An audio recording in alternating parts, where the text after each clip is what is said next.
Salam sehat sahabat, sahabat yang hebat, sahabat yang kuat, sahabat yang tetap semangat meskipun gagal ginjal dan cuci darah. Sahabat-sahabatku yang dikasihi oleh Tuhan, kita sepakat dan tetap bermufakat untuk menjalani pola hidup sehat. Sebab itulah wujud rasa syukur kita kepada Tuhan yang memberi kita kehidupan yang kedua dengan cuci darah untuk melakukan semua kebaikan. Semangat!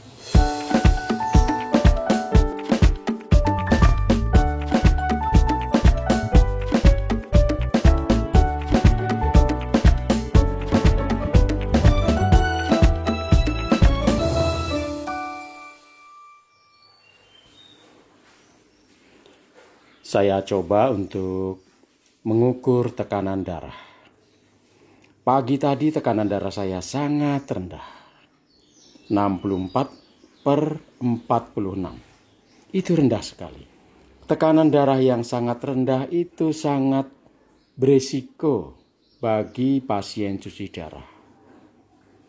Jadi, setiap jam saya berusaha mengukur tekanan darah. Berapa tekanan darah saya saat ini? Ya, lumayan. Ada kenaikan 76/52. Jadi, saya bisa mulai beraktivitas ringan. Begitulah tensi saya setiap hari. Jarang tinggi ya. Jarang mencapai 120. 110 pun jarang. Padahal saya sudah membatasi, mengurangi, bahkan tidak minum beberapa jenis obat jantung yang dapat melemahkan tensi.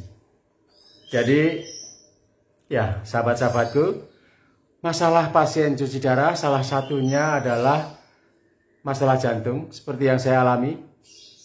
Saya mengalami 2 masalah jantung, jantung koroner dan kardiomegali, pembengkakan jantung.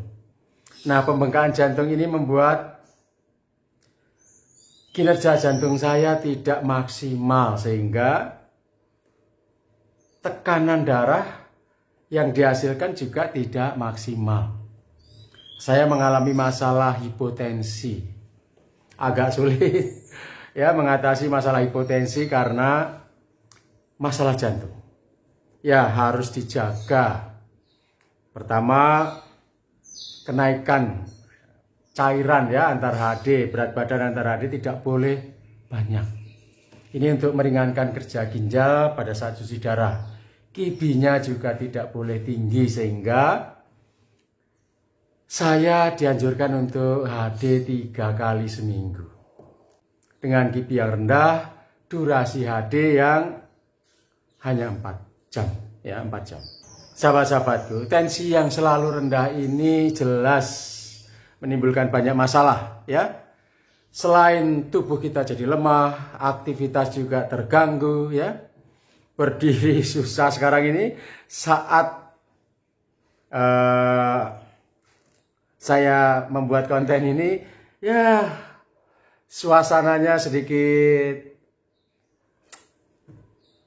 apa ya, mengambang ya, karena tensinya masih 70-an di bawah 80. Tapi buat saya yang sering tensi rendah ini masih oke. Beberapa teman tensi 80 sudah tumbang. Ya sahabat-sahabatku, masalah yang antara lain dihadapi antara lain ini. Simino ya. Siminonya dapat terancam rusak. Apalagi teman-teman yang siminonya kurang bagus, yang pembuluhnya kecil. Saya bersyukur beruntung sudah membuat simino 4 tahun sebelum cuci darah. Siminonya kuat, pembuluh darah saya cukup bagus sehingga simino saya masih bertahan meskipun tensinya rendah. Tapi meskipun bertahan, ini tidak mudah ya sahabatku. Saat cuci darah itu mengalami banyak problem. Terutama apa? Terutama karena dengan tensi yang rendah, dorongan, tekanan, aliran darah dari simino ini tidak maksimal. Jadi hasilnya lompat-lompat di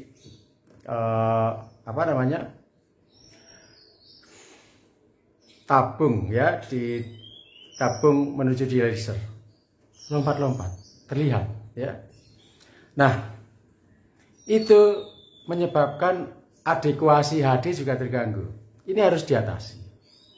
Sahabatku, selain masalah dengan aliran darah ya, pada proses HD yang tidak lancar, saya juga mengalami masalah dengan rasa nyeri di jantung. Jadi memasuki jam kedua atau jam ketiga, jantung mulai terasa nyeri, sakit. Nah, biasanya kalau jantung nyeri itu minum ISDN ya untuk meredakan nyeri. Tapi pada saat HD, apalagi dengan tensi yang rendah, hindari mengatasi nyeri dengan minum ISDN. Karena apa? Karena tensinya jadi drop dan itu berbahaya. Yang saya lakukan untuk mengatasi nyeri adalah menurunkan QB. Sahabat-sahabatku, QB itu berhubungan dengan masalah jantung. Jadi banyak teman-teman yang bertanya, QB itu terkait dengan jantung enggak? Jawabannya jelas, terkait dengan jantung. Semakin tinggi QB yang kita gunakan, semakin jantung kita bekerja lebih berat, lebih keras ya. Karena putaran itu kan darah kita dipaksa mengalir lebih cepat, jantungnya dipaksa ikut berdenyut lebih cepat.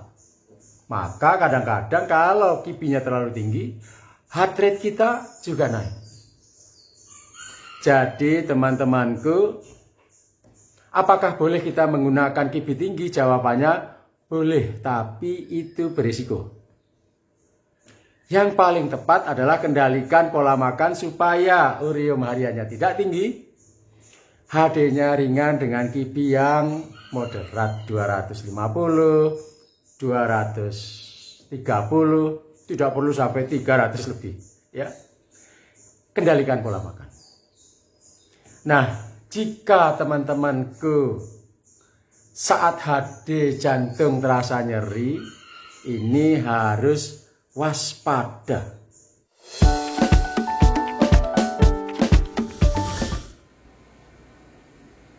Ini HD saya kemarin dengan QB 250 4 jam. Karena jantung terasa nyeri, QB saya turunkan menjadi 210. Lalu sejam sebelum selesai saya turunkan lagi menjadi 200. Ini untuk mengantisipasi supaya jantung tidak terus-menerus nyeri. Sahabatku, jika saat HD berlangsung ada rasa-rasa di jantung, ya, ada debaran yang berbeda, apalagi sampai terasa sedikit nyeri, sedikit saja, sahabatku harus waspada. Karena itu pasti ada masalah dengan jantung. Apalagi jika para sahabat sudah terdeteksi mengalami kardiomegali atau pembengkakan jantung. Kalau terjadi rasa nyeri, segera hubungi suster. Sampaikan, beritahu bahwa jantungnya nyeri, ya. Minta untuk diputar QB-nya, direndahkan, dikurangi QB-nya. Kenapa? Ya, supaya tidak menimbulkan masalah yang lebih serius. Kerja jantung harus dikurangi. Nah, mengurangi QB itu ada tekniknya, jangan dikurangi sedikit-sedikit, ya. Menaikkan QB dan menurunkan QB dalam proses cuci darah itu berbeda. Kalau menaikkan QB itu bertahap, kalau menurunkan QB itu sekaligus. Nah, kemarin saat cuci darah, saya juga melakukan hal itu. Beruntung saya bisa melakukannya sendiri, ya. Nah, sahabatku, penting sekali untuk mengontrol jantung kita, ya. Merasakan jika ada gangguan dan segera diatasi, jangan dibiarkan. Ini untuk kesehatan jangka panjang. Tetap sehat, tetap semangat, sahabat-sahabatku. Kita akan menghadapi banyak masalah, tetapi kita tahu caranya bagaimana tetap bertahan dan tetap sehat. HD Smart.